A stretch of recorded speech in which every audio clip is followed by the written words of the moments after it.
Good morning अनि नमस्ते जोडले शुभ बिहानी सबैजनालाई है त। आज चाहिँ मेरो छुट्टी छ अनि भाइ दाइ पनि छुट्टी छ तीनजनाको। सो आज चाहिँ हामीले आजको दिनमा के गर्छौँ भनेर भ्लगहरू बनाउने सल्लाह गरेको छौँ। अनि आज चाहिँ मैले भिडियो स्टार्ट गरेको छु मेरो फुलहरूबाट र बाहिरको दृश्यहरूबाट है त।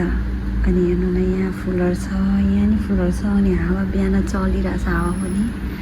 अनि वहाँनिर चाहिँ मेरो साग सब्जीहरू छ, खुर्सानी साग अनि भिन्डीहरू छ कि त्यहाँनिर। भने यो पछाडि चाहिँ ट्रेनको स्टेसन छ। ट्रेन पनि अहिले चाहिँ आएको छैन रहेछ, न त यहाँ ट्रेन हिँडिरहेको छ होइन। अनि हामी चाहिँ ट्रेन स्टेसनबाट 5 मिनटको वक चाहिँ यहाँबाट त्यहाँसम्म।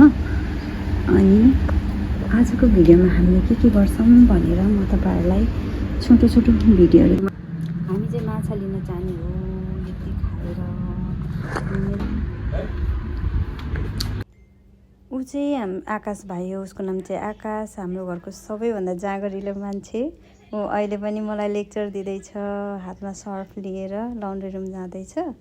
हाम्रो लन्ड्री रुम चाहिँ बाहिर छ। सो लन्ड्री रुममा चाहिँ सर्फ पोखियो अरे, अनि नपोखाइहाल्नु है र दाइ र भाइलाई पनि भन्नु भनेर उसले मलाई गुनगुनाउँदैछ। सो यसै गरेर हामी दिदीभाइले चाहिँ भिडियो बनाउँदैछौँ। म चाहिँ पछि उसको पछि हिँड्दैछु। भयो अनि हाम्रो घर यस्तो छ देखाउँदैछु म पनि भिडियो बनाउँदैछु। हेर्नु है, मैले अस्ति यहाँ सेलरोटी राखिदिएको थिएँ नि त, चरालाई खाएछ, केही पनि राख्दैन बिचरा यिनीहरूले। मैले केही खानेकुरा रह्यो भने चाहिँ ल्याएर राखिदिन्छु। हाम्रो अब हामी चाहिँ माछा लिन जाने, ताजा माछा लिन जान्छौँ, त्यो पनि देखाउँछौँ है त। अनि ऊ चाहिँ हाम्रो घरको सबैभन्दा सानो, उसको नाम चाहिँ पवन हो। अब हामी चाहिँ कहाँ जाँदैछौँ रे? हामी यो अब घुम्न जानु लाग्यो। घुम्न चाहिँ होइन ब्यारे, हामी चाहिँ जाँदैछौँ अब माछा लिनको लागि क्याम्सी भन्ने ठाउँमा। माछा बजार जाँदैछौँ हामी। माछा बजार होइन तर क्याम्सीमा चाहिँ ताजा माछा पाउँछ, त्यही भएर आऊ छिटो। अब चाहिँ हामी हिँड्न लाग्यौँ है। फेरि मेरो जुत्ताले यस्तो फोहोर छ, त्यहीँ जानु नि। हेर्न भाइ चाहिँ यहाँ रेडी हुँदैछ। अब चाहिँ हामी जाँदैछौँ। दाइ रेडी हुनुभयो? आउनु। धेरै उज्यालो आएछ।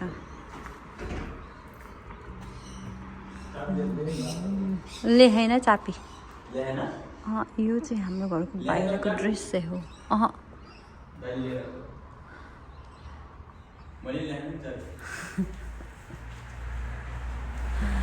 दाइलाई लिने भन त चापे। कस्तो राम्रो लाग्यो, कस्तो क्लियर आउने। हेर न कस्तो, हेर न भाइ कस्तो उसमा कस्तो उस आयो। हेर न उज्यालो।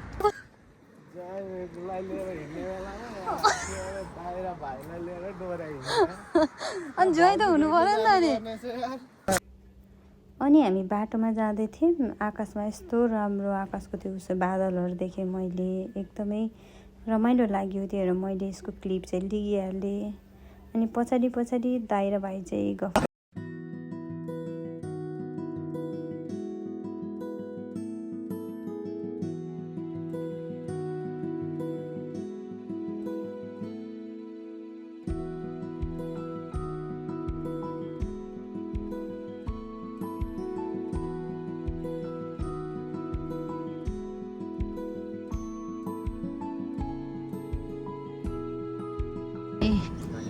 हामी चाहिँ यो हुँदै यस्तो राम्रो सिन हुँदै यो बाटोबाट आएको हामी।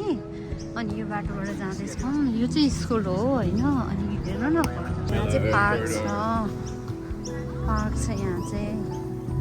हामी चाहिँ पार्कमा यहाँनिर कसैलाई कसैको मतलब छैन। मेरो दाइ भाइहरूलाई नि मेरो मतलब छैन, म के गरेर हिँडिरहेको छु भनेर मेरो नि मतलब छैन। यिनीहरूले मेरो मतलब नि गरेछ, आफ्नै तालमा छ क्या। यसरी हिँडिरहेछौँ हामी। अनि हामी चाहिँ पार्कमा पुग्यौँ। पार्कमा चाहिँ यस्तो धाराहरू हुन्छ कि यहाँनिरको पार्कहरूमा चाहिँ, किनभने हामीलाई त्यहाँ खेल्दा हिँड्दा अनि तिर्खा नलागोस्, तिर्खा लाग्यो भने नछटपटियोस् भनेर चाहिँ पानी राखिदिएको हुन्छ यहाँनिर।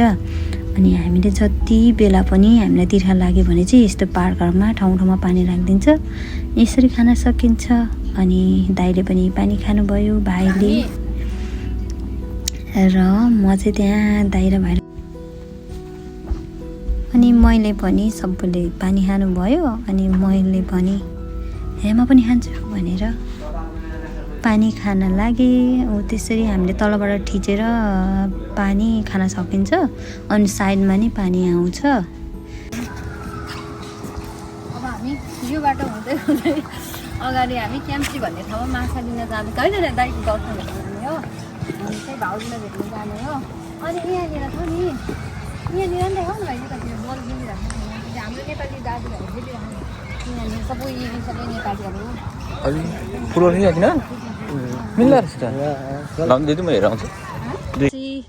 यहाँ चाहिँ हाम्रो तीज प्रोग्रामहरू भयो भने चाहिँ यहाँ चाहिँ रमाइलो हुन्छ।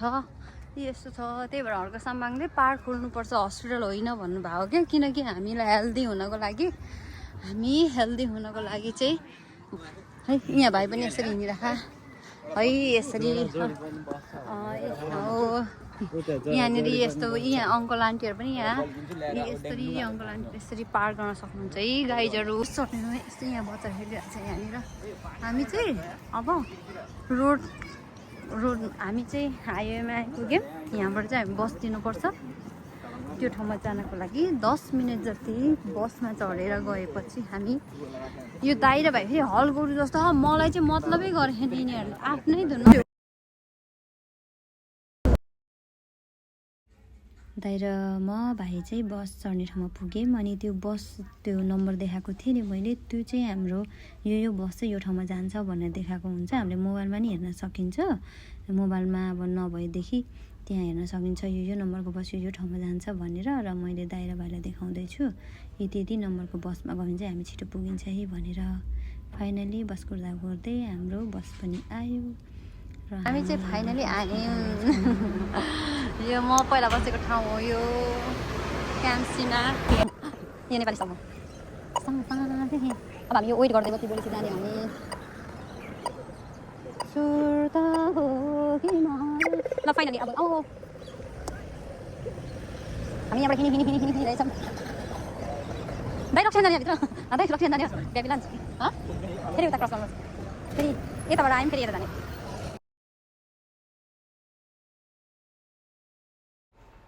अनि चाहिँ हामी यस्तै गरेर माछा पसल पुग्यौँ। हेर्नु न माछा पसलमा पुगेको त कति धेरै भेराइटी हो माछाको है। त्यो हामीले कहिले नदेखेको चिजहरू त्यहाँ छ, गङ्गटा अनि त्यो साइडमा बाम माछा हो, माछाको भेराइटीहरू। हामी चाहिँ कुन माछा खाने भनेर हेर्दैछौँ। अनि जुन यो उचालिरहेको छ नि माछा, हामीले चाहिँ त्यही नै खाने भनेर डिसाइड गऱ्यौँ। अनि हामी चाहिँ जुन माछा लिन गएको थियौँ त्यो माछा चाहिँ पाइएन, त्यही भएर हामीले सिमिलर त्यस्तै खालको माछा चाहिँ बोकेर आयौँ 2 केजी जति। अनि मैले चाहिँ भाइलाई हेर न भाइ यहाँ कस्तो जिउँदै ठुलो गङ्गटा हो भन्दै देखाउँदैछु भाइलाई। भाइ चाहिँ पर बसेर भिडियो गर्दैछ कि। अनि हेर्नुहोस् न कस्तो धेरै यो के हो हामीलाई त थाहा छैन, घोङ्गे जस्तो नै छ हेर्दाखेरि। अनि मैले चाहिँ उसलाई भनिरहेको छु यही नै खाऊँ भनेर भाइलाई। अनि मैले भाइलाई बोलाउँदैछु यहाँनिर जिउँदो ठुलो गङ्गटा छ क्या त्यहाँनिर। कति ठुलो देख्दै डर लाग्ने। हामी त्यो धानगुडा जाँदाखेरि यस्तै गङ्गटाले मेरो हातमा टोकिदिएको मलाई याद आयो कि यो गङ्गटा देखेर है।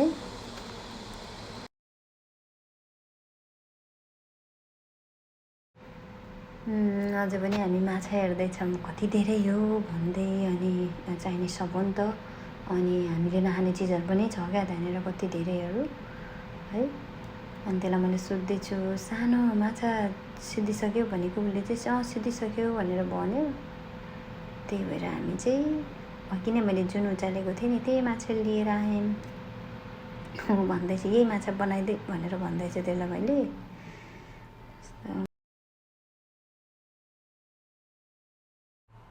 अनि हामीले माछा किनेर आएपछि यो चाहिँ ट्रेन स्टेसन हो। पहिला चाहिँ हामी यहीँबाट ट्रेनमा चढ्थ्यौँ, मकाममा जाने बेलामा चढ्थेँ। अनि भाइलाई देखाउँदैछु यहाँ चाहिँ बन्द छ अहिले किनभने मेट्रो बनिरहेको छ, त्यही भएर चाहिँ भन्दै दाइ र भाइलाई भनिरहेको छु मैले। अनि यहाँनिर चाहिँ एउटा नेपाली एकदमै चलेको नेपाली पसल छ कि। अनि मैले दाइ र भाइलाई भन्दैछु यो पसलमा चाहिँ हामी यहाँ आउँदा जहिले सपिङ गर्न आउँथेँ भनेर मैले देखाउँदैछु दाइ र भाइलाई। अलिक त गएको थिएँ, हेर्नु न कस्तो राम्रो फर्सी। अनि यो त साइडको कुबिन्दा हो कि, हाम्रो नेपालमा कुबिन्दा हामीले फाल्छौँ नि, यो कुबिन्दा हो। यहाँ त्यही पसलमा चाहिँ कस्तो राम्रो फुलहरू पनि देखेँ मैले। यो पसल पहिला थिएन, म क्याम्पसी बस्दाखेरि, यो ठाउँमा बस्दाखेरि। अहिले त यो पसल आएछ, त्यही म कस्तो राम्रो भन्दै भित्र बसेको छु।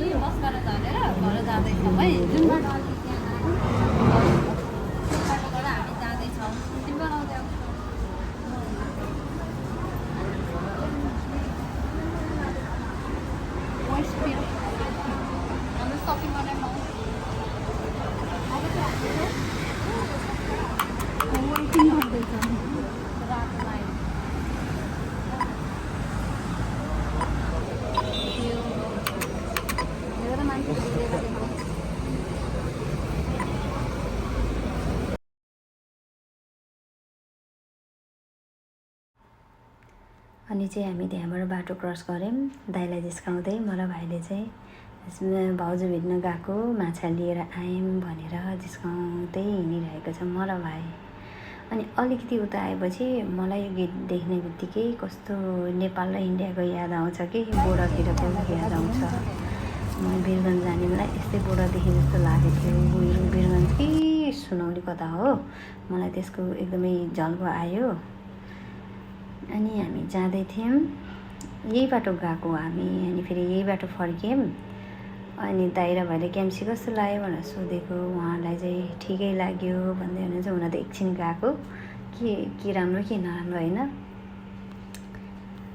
अनि दाइलाई चाहिँ तिर्खा लाग्यो अरे, तिर्खा फेरि पानी खान्छु भन्दै हुनुहुन्छ।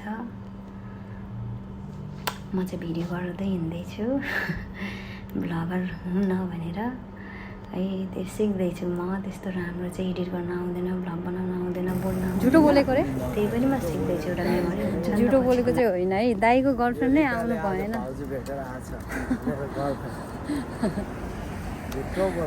होइन भ्यारे होइन है, दाइको गर्लफ्रेन्ड नै आएन है। अब चाहिँ हामी ठ्याक्कै घर आइपुग्यौँ।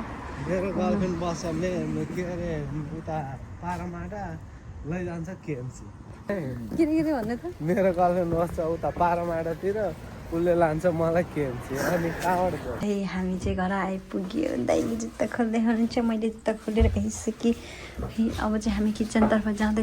रुमको हालत चाहिँ नदेखाऊँ भयो, कस्तो रुम चाहिँ कस्तो राम्रो बटरफ्लाई ओइ उडेर गयो, मेरो हात उडेर गयो। अब चाहिँ मेरो यहाँ चाहिँ बेडहरू आएको छ, यो बेड मिलाउने भाइहरूले चाहिँ, खै बेड चाहिँ कस्तो बन्छ देखाइदेऊ त। यस्तो हो होइन, भाइहरूले चाहिँ यो बनाइदिन्छ। म चाहिँ खाना बनाउँछु, म ग्रेभी बनाउँछु।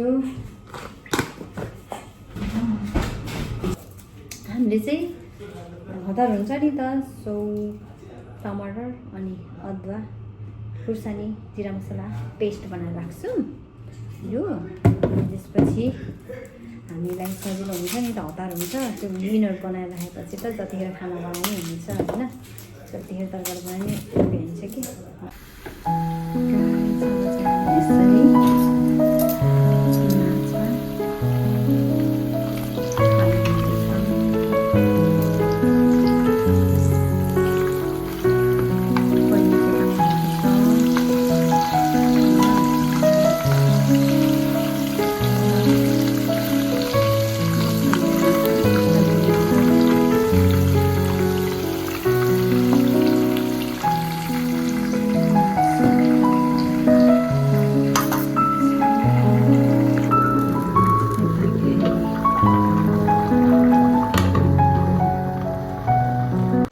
मैले सोध्दैछु कस्तो लाग्यो आजको माछाको सुप भनेको। माछा चाहिँ डर लाग्यो खान, अनि सुप चाहिँ मिठो लाग्यो दिदी भन्दै भनिरहेको छ मलाई। अनि ऊ चाहिँ भोलि काम छ नि त्यतिखेर उसको लागि अन्डा उसानिरहेको छ। अनि यता चाहिँ हाम्रो सानो भाइ हो, उसलाई नि मैले सोध्दैछु, उसलाई अझै नै मिठो लाग्दैछ, छ्यामा खाँदैछु नि म भन्दै खाइरहेको छ। अनि यत्तिकैमा हाम्रो बहिनी पनि आयो। बहिनी चाहिँ काम थियो उसको, हामी सबैको छुट्टी थियो, उसको मात्रै काम थियो। सो ऊ चाहिँ 11 बजेतिर आएको थियो। अनि उसले त कस्तो राम्रो फुल ल्याएको रहेछ, अनि मलाई हो भन्दै दिइरहेको थियो। तर मैले चाहिँ ल यो भाइलाई चाहिँ यो फुल देऊ न, उसले कस्तो उसको रियाक्ट कस्तो आउँछ भनेर भनेको होइन। फुल दिन जाँदैछ भाइलाई बहिनीले। भाइ चाहिँ फोनमा मक्ख छ, फ्यामिलीसँग फोन बोल्दैछ नि त।